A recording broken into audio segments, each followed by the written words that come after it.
I want to offer counsel to all members of Parliament. Let's not personalize exchange on the floor of Parliament. Let's rise up and accept debates that wages on in our Parliament, because that's what this Parliament is all about. On another matter, I just want to offer us counsel to members of Parliament.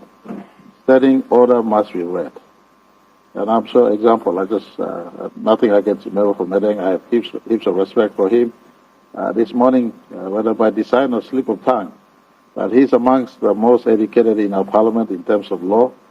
He knows law better than most. He knows very well that standing order prohibits calling someone who's not on the floor of Parliament by name. But he let it slip out of his mouth. And I just want to ask members of Parliament, maintain decorum at all times. Our children are watching. Our people are watching. Parliament is a house of people that must carry their heads on a mature shoulder. So let's prescribe to the standing orders of a Parliament. If someone's aggrieved, court is the place to go.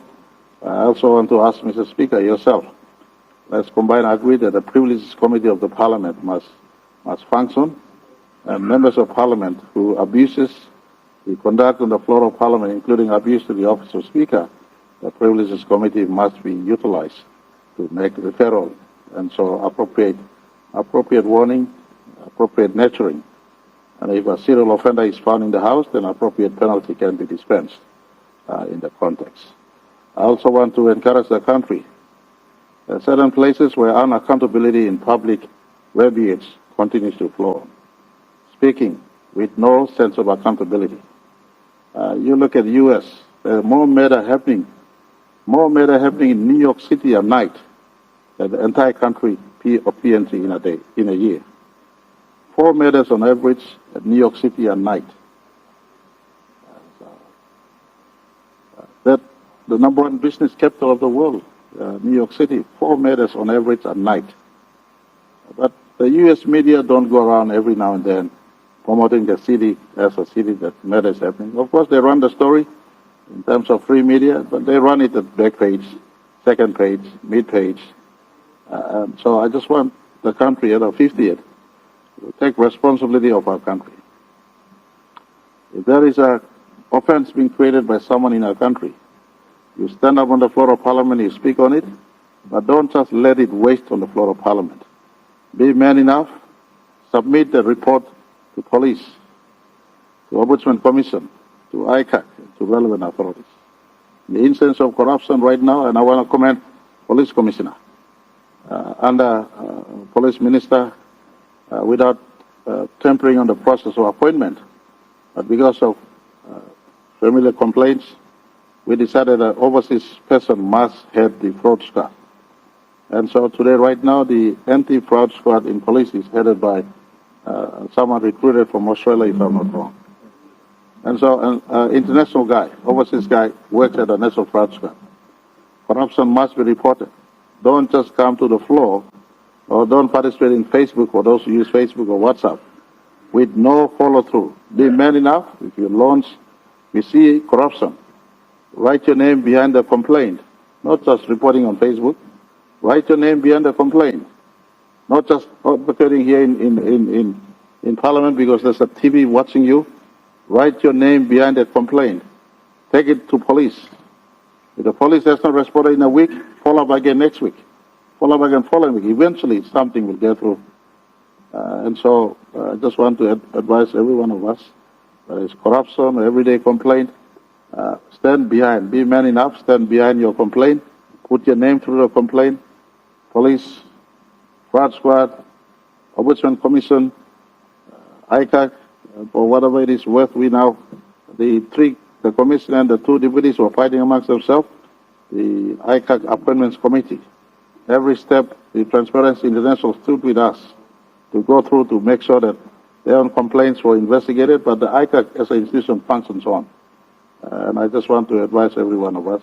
Talking on Parliament is one thing, but stand behind your issues, put your name behind it, and let's prosecute any complaints being laid.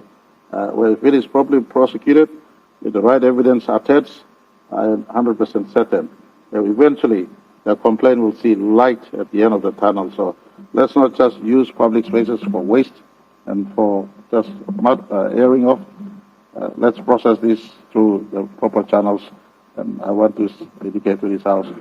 The first squad is now led by someone from outside of our country. If you cannot get through, and I was hearing someone saying earlier on some matters on land, I think member for Bulolo raised an important pertinent question. I ask every one of us, utilize those key constitutional offices we have and prosecute any wrong you see in our country instead of just using the hot air to get things out. Thank you, Mr. Speaker, for giving me the opportunity. We have a point of order. I feel like just the minister is making statement or some meta rate lumibla as high as some of country or some city. So me just double check him out. So we have to speak facts on this law. The United Nations Office on Drugs and Crime, which uses statistics given to them by our police force, places the Papua New Guinean rate of intentional homicide at 23.1 per 100,000 of population.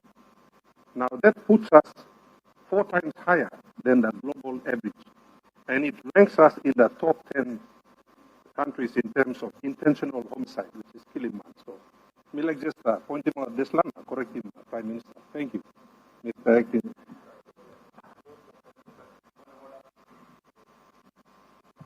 Honorable member for Adhering, what is your point of order?